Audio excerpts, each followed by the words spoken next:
Nama saya Claudia Dien dari 6 Teknik Informatika 3 Politeknik Negeri Manado dengan NIM 1724101, dan pada kesempatan kali ini saya akan membahas tentang metode Topsis, dan nanti sebentar akan ada pengertian tentang apa itu metode Topsis dan juga ada latihan atau contoh soal tentang metode Topsis, dan kita langsung lanjut saja.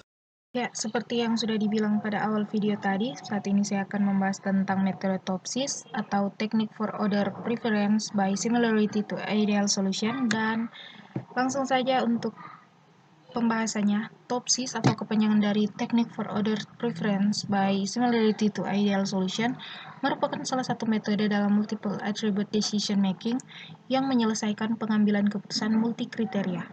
Metode Topsis adalah salah satu metode pengambilan keputusan multi kriteria yang pertama kali diperkenalkan oleh Yun dan Huang pada tahun 1981.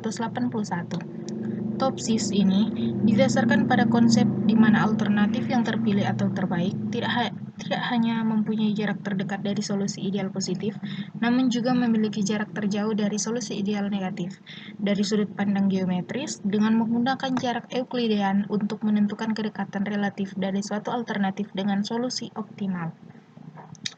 Dan ada pun juga tahapan-tahapan pada metode Topsis, yakni yang pertama membuat matriks keputusan yang ternormalisasi, membuat matriks keputusan yang ternormalisasi terbobot, menentukan matriks solusi ideal positif dan matriks solusi ideal negatif, menentukan jarak antara nilai setiap alternatif dengan matriks solusi ideal positif dan matriks solusi ideal negatif, menentukan preferensi untuk setiap alternatif. Dan di sini saya sudah memiliki sebuah contoh permasalahan, yaitu di mana sebuah perusahaan makanan ringan akan membuat cabang untuk pabrik produksi di Sulawesi Utara, dan sebagai pilihan atau alternatif didapatkan kawasan industri yang akan diseleksi berada di 4 tempat, yaitu yang pertama Manado, yang kedua Amurang, yang ketiga Tondano, dan yang terakhir adalah Bitung. Dan sebagai bahan pertimbangan atau kriteria, terdapat 5 hal yang digunakan, yaitu yang pertama harga tanah, UMR, tarif pajak, suplai air, dan SDM atau sumber daya manusia. Dan langsung saja, yang pertama memberi nilai atau membuat tabel keputusan. Di sini saya sudah memiliki sebuah tabel keputusan. Untuk harga tanah Manado 2, UMR Manado 2, pajak Manado 2, suplai air Manado 4, dan SDM 5. Begitu juga untuk data untuk Amurang, Tondano, Bitung bisa dilihat di sini. Dan selanjutnya kita di sini memberi bobot pada setiap kriteria, di mana di sini untuk harga tanah memiliki bobot 4, untuk UMR memiliki bobot 5, untuk pajak memiliki bobot 3, dan untuk suplai air memiliki bobot 5, dan untuk SDM atau sumber daya manusia memiliki bobot 2. Dan selanjutnya kita akan membuat keputusan ternormalisasi, tapi sebelumnya di sini ada tabel untuk mencari yang dibutuhkan atau akar penjumlahan pangkat per kriteria. Di sini bisa dilihat ada hasil dari pangkat per kriteria dan juga adalah akar hasil pangkat per kriteria.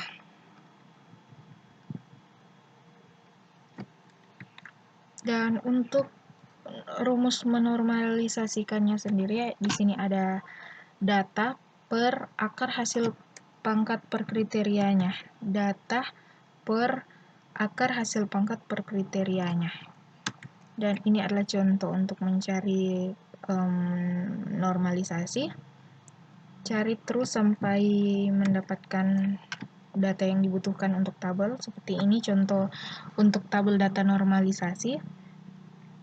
Dan selanjutnya kita akan membuat normalisasi berbobot. Langkah ini cukup mudah karena rumusnya di sini kita akan menggunakan rumus untuk membuat normalisasi berbobot, yakni data normalisasi dikalikan dengan bobot kriteria, di mana ini adalah data untuk normalisasi dikalikan dengan bobot kriteria. Dan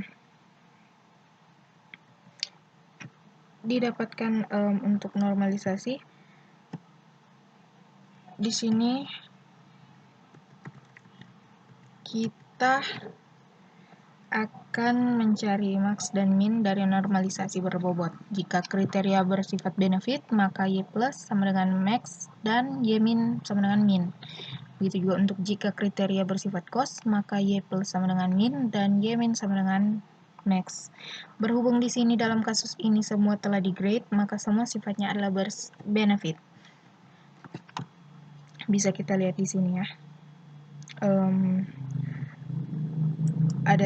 Ada tabel untuk nilai max-nya dan min-nya.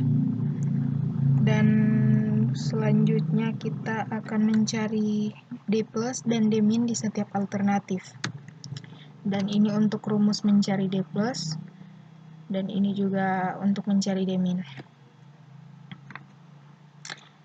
Ini adalah contoh mencari D1 plus, yakni dengan memasukkan rumus ini. Contohnya untuk D1 plus, dan begitu juga seterusnya, cari sampai didapatkan hasil data seperti ini untuk D1, D2, D3, dan D4 plus juga. Selanjutnya untuk mencari D1 min, ini dia untuk contoh mencari D1 min. Cari juga untuk D2 min, D3 min, D4 min menggunakan rumus tersebut hingga dapat hasil seperti ini. Dan selanjutnya kita akan mencari hasil. Di sini untuk rumus hasilnya sendiri ada Vx sama dengan Dx min per Dx min tambah Dx plus. Dan di sini sudah saya masukkan untuk V1, V2 0,5454, maaf V1 0,2867, untuk hasil untuk V2 atau hasil 2 0,5454, dan untuk hasil 3 0,3344, dan untuk hasil 4 0,7384. Dan dapat disimpulkan bahwa menggunakan metode Topsis ini, bahwa hasil dari 4 ini V4, atau yang dimana V4 itu adalah Bitung yang akan dijadikan tempat pembangunan cabang pabrik produksi makanan ringan karena memiliki nilai yang terbaik, yakni 0,7384, dan dapat disimpulkan bahwa Bitunglah yang menjadi tempat untuk pembangunan cabang pabrik produksi makanan ringan ini. Dan sekian pembahasan singkat tentang metode Topsis kali ini dan juga contoh soalnya. Semoga dapat membantu bagi yang menonton video ini, dan juga mohon maaf jika masih ada salah-salah kata. Saya ucapkan terima kasih.